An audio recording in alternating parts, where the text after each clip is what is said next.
Welcome. So I see you too have thought to yourself, oh man, when I am rich, I will do this, or I want to do this. Don't worry, we've all been there. I'm there right now. But we don't always have to be when. We need to think, like, can I be rich now?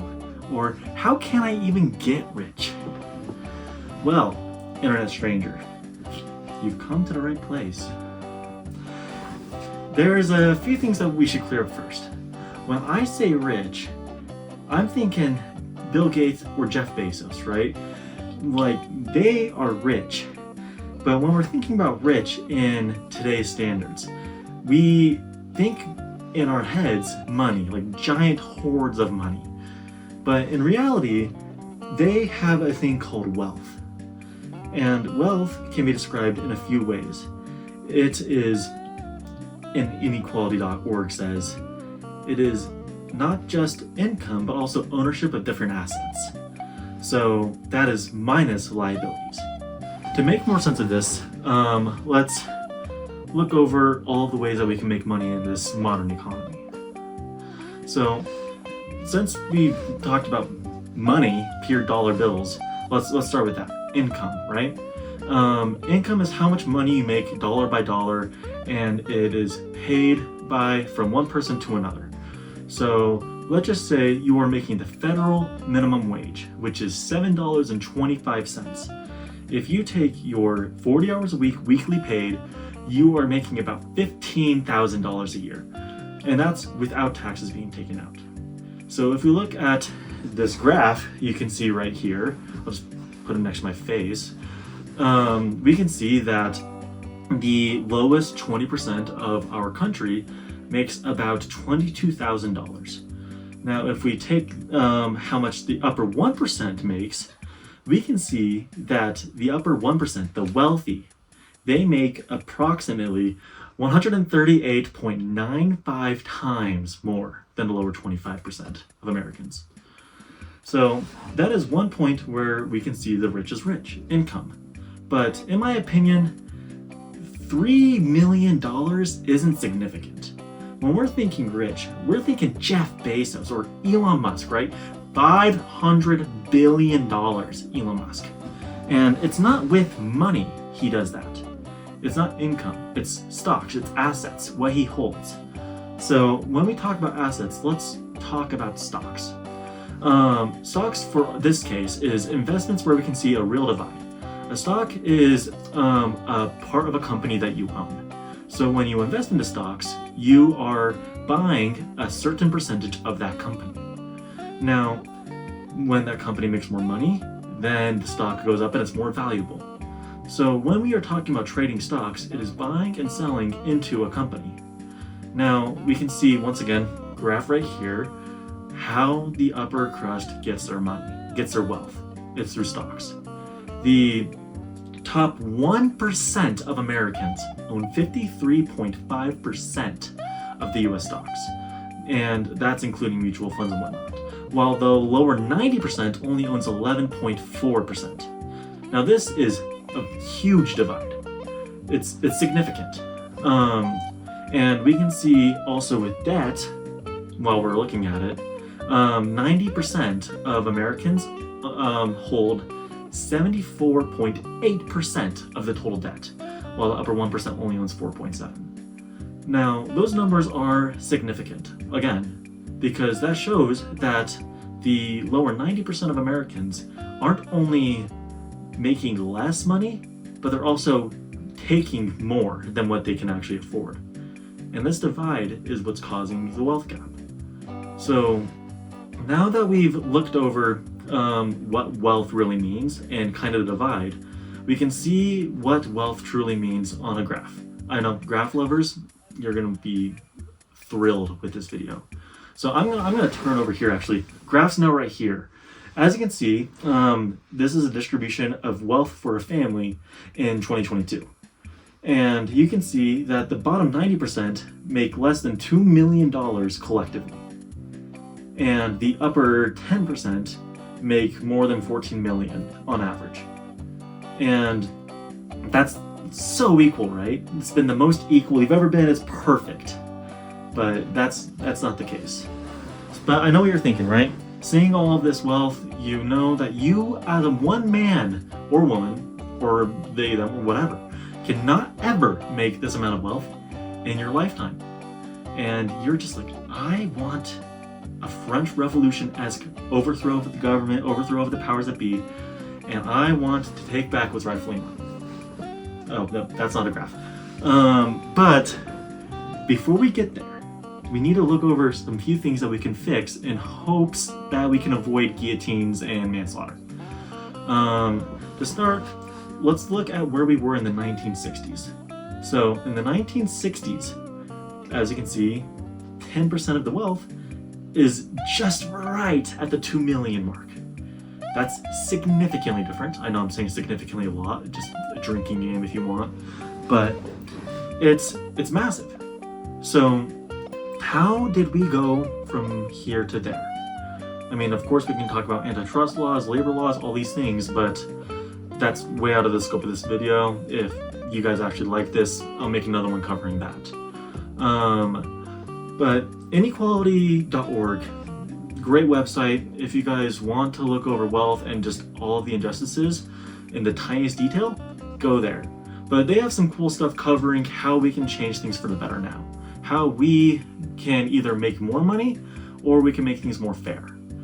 Now, how they do that, there's a ton of tiny ways, but a lot of it is just talking about taxation of the rich.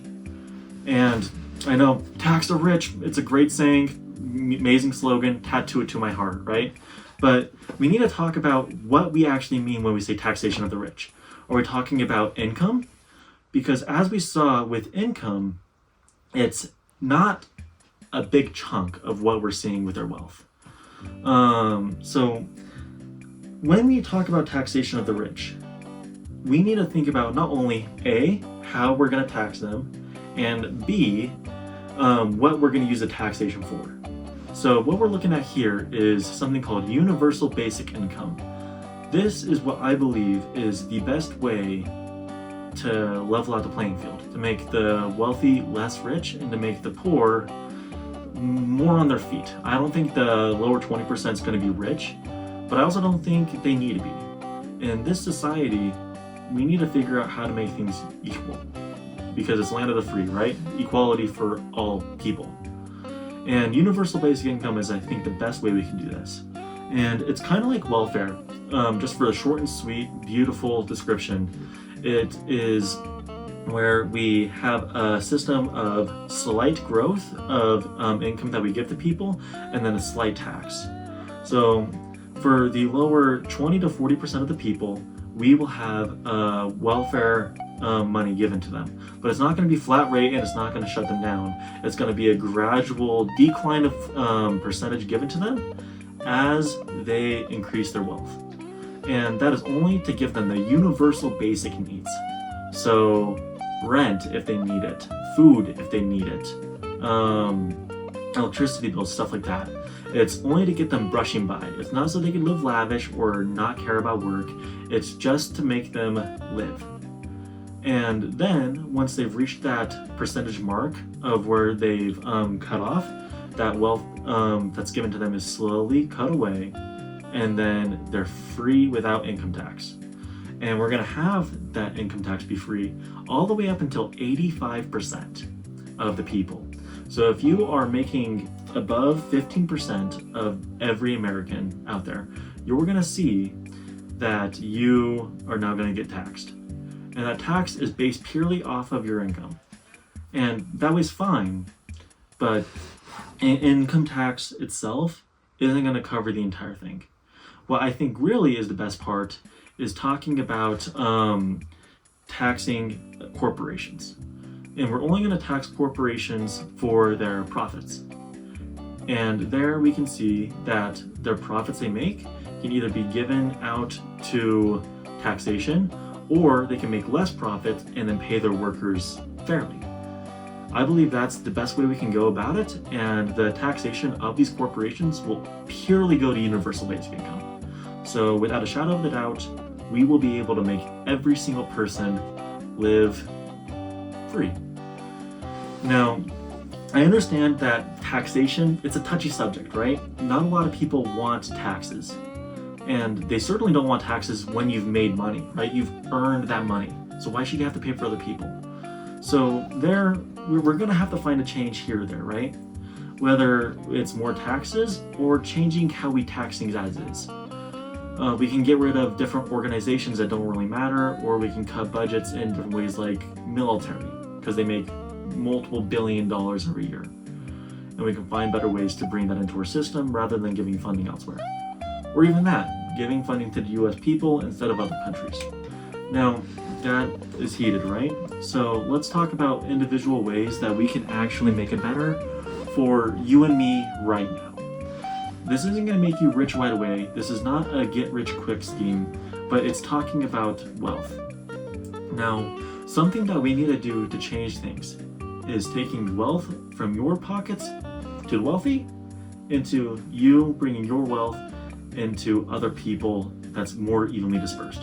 Because we've seen the dragons that we've created. They are sitting on top of the hordes of money.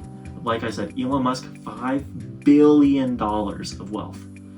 That's more than we can ever discuss for any average person. So, what we need to do is have an actual call to action.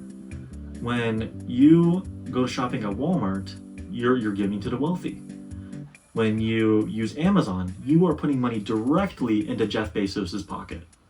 And we need to find ways around that. So for Walmart, you can shop at independently owned small businesses or employee-owned companies. Like Winco, that's employee-owned. They make stuff that's significantly cheaper for everyone else, and you know that money's not going to the upper crust, but the employees. Or you can go to Bowman's if you live in Kaysville. They're a locally owned business, you know they're not going to make tons of money. Instead of going to Walmart or Costco, like I said. Another thing you can do is use Firefox instead of Google, because their profits actually go towards helping privacy and security for the average man, instead of into the pockets of Google, biggest corporation out there. And different things like that. You can use LibreOffice instead of Microsoft 365 or so on and so forth, right? There's an infinite amount of open source software you can use. There's an infinite amount of jobs that you can look over to see, okay, how are these people getting paid? What company is owned by?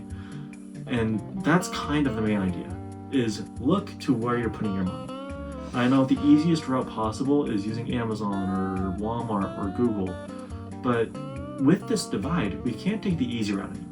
It's too much. We need to actually think about what we are doing and why. So we're going to take our money and put it into the individuals instead of the uber wealthy. So that's my call to action. You can see all of the reports and everything down below in the comments. I'll have a tagged comment, or I'll put it in the description where I will have all of my links to everything.